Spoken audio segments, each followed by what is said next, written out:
ഈ സെപ്റ്റംബർ 2024 ഇൻടേക്കിൽ UK-യിലേക്ക് ഒരുപാട് പിള്ളേർക്ക് പോകാൻ പറ്റിയിട്ടില്ല. അതിൻ്റെ മെയിൻ കാരണം ചിലപ്പോൾ വിസ പ്രൊസീഡിങ്സ് ആകാം, അല്ലെങ്കിൽ യൂണിവേഴ്സിറ്റി ടൈം ലൈൻസ് ഫുൾഫിൽ ചെയ്യാൻ പറ്റാത്തതുകൊണ്ടാകാം, ക്യാഷ് ഷീൽഡ് കംപ്ലീറ്റ് ചെയ്യാത്തതുകൊണ്ടാകും. ഒരുപാട് സർട്ടൻ റീസൺസ് ഉണ്ട് അതിനകത്ത്. അത് മെയിൻലി ഇപ്പോൾ ഈ അവസാന സമയമായതുകൊണ്ട് മെയിൻലി പിള്ളേർക്ക് ഉള്ള പ്രശ്നം എന്ന് വെച്ചാൽ വിസയുടെ പ്രൊസീഡിങ്സ് ആയിട്ടുണ്ടായില്ല.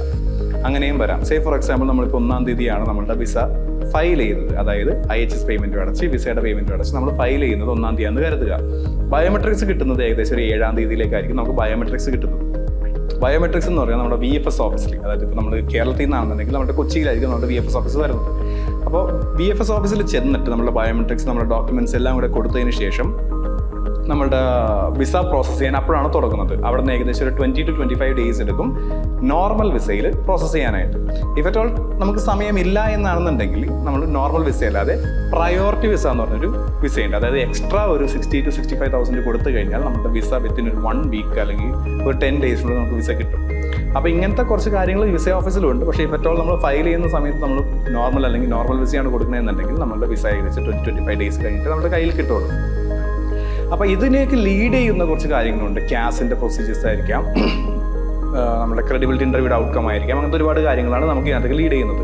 അപ്പോൾ ഈ ക്യാസ് കിട്ടാനുള്ള ഡിലേയും, അല്ലെന്നുണ്ടെങ്കിൽ നമ്മുടെ ക്രെഡിബിലിറ്റി ഇൻ്റർവ്യൂ കിട്ടാനുള്ള ഡിലേയും, പേയ്മെൻറ്റിൻ്റെ ഡിലേയും, നമ്മുടെ ഫൈനാൻഷ്യൽസ് കാണിക്കുന്ന ഏതെങ്കിലും ഒരു കാര്യങ്ങൾ ഡിലേ ആയിക്കഴിഞ്ഞാൽ ഈ എൻറ്റയർ പ്രോസസ്സിലേക്ക് നമുക്ക് ഡിലേ വരും. അപ്പോൾ അങ്ങനത്തെ കാര്യങ്ങളാണ് കൂടുതൽ ഏറ്റവും കൂടുതൽ കുട്ടികൾ ശ്രദ്ധിക്കേണ്ടത്.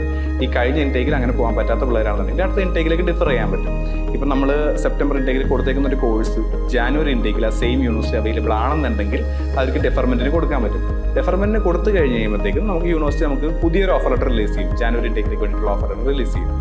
വൺസ് അത് കിട്ടിക്കഴിഞ്ഞ ശേഷം ഈ എൻറ്റയർ പ്രോസസ്സ് നേരത്തെ സ്റ്റാർട്ട് ചെയ്ത് നമുക്ക് തീർക്കുന്നതായിരിക്കും ഏറ്റവും നല്ലത്. അങ്ങനെ ചെയ്യുമ്പോഴത്തേക്കും നമുക്ക് ജാനുവരി ഇൻടേക്കിലേക്കാണെന്നുണ്ടെങ്കിൽ കയറി പോകാം.